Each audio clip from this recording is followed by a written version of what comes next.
Bonjour à tous et bienvenue sur cette chaîne John Geek Hardware pour une vidéo qui n'est pas du tout dans mes habitudes sincèrement et de ce que je sors habituellement.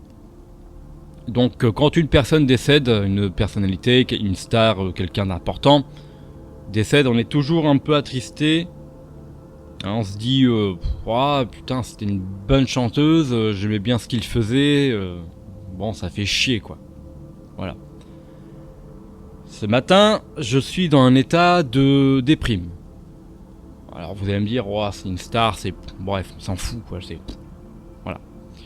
Certaines personnes me comprendront, d'autres non. Chacun son avis, chacun son jugement, chacun son émotion, chacun son ressenti, on va dire. Ok ? Donc oui, aujourd'hui, l'information circule, donc le 8 mars 2024, depuis quelques heures, on sait que Akira Toriyama, le papa de Dragon Ball, est décédé. Donc il est décédé le 1er mars, mais l'information aurait pu circuler depuis ce jour, donc le 1er mars. Mais avec son souhait, sa famille, le studio et compagnie, on peut comprendre que l'information peut être retardée. Du fait qu'un afflux de fans, par exemple, pouvant aller à ses funérailles, comme ça aurait pu être le cas pour Johnny Hallyday, par exemple. J'ai ça qui me vient en tête, mais bref.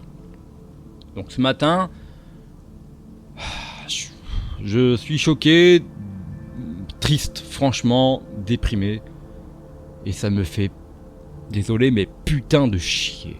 Franchement, ça me fait chier. Donc maintenant, je vais vous lire une lettre que le studio d'Akira Toriyama avait envoyée à ses partenaires. Donc c'est en anglais, je l'ai traduit en français pour vous. Je vais vous lire maintenant.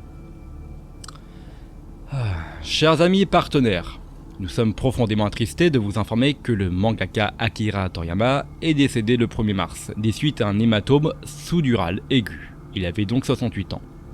Petite parenthèse, pour ceux qui ne savent pas, un hématome sous-dural, c'est, comme on le dit avec mes mots, c'est une sorte de poche de sang, je crois, qui gonfle, qui s'étend entre la base du crâne et qui fait compression sur le cerveau.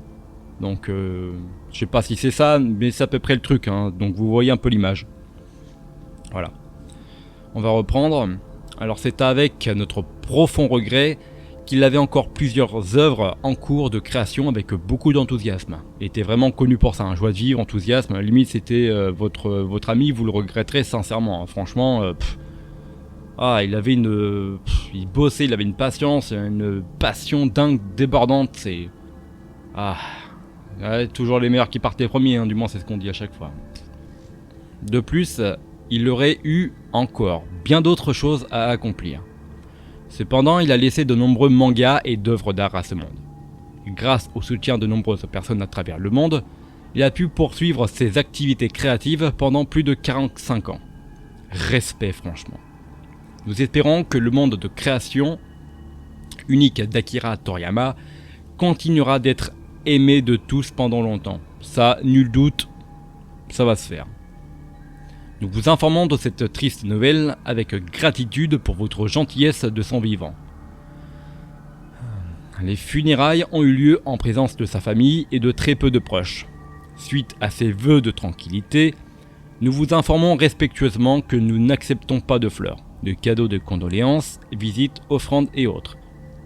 Nous vous demandons également de vous abstenir de mener des entretiens avec sa famille. Le futur plan de rassemblement commémoratif n'est pas encore décidé. Nous vous informerons lorsqu'il sera confirmé. Nous vous remercions profondément pour votre compréhension et votre soutien comme toujours. Le 8 mars 2024 par Board Studio, Capsule Coopération de Tokyo. Voilà. Alors honnêtement, dites-moi en commentaire vos réactions, ce que vous en pensez, votre ressenti éventuellement. En tout cas, je vais vous laisser dessus. Voilà. Je vous souhaite à tous une bonne continuation. Et à plus tard sur la chaîne YouTube, John Geek Hardware. En tout cas, Akira Toriyama, sache que ton héritage est grand et perdurera sur les générations à suivre, comme pour les précédentes. Repose en paix.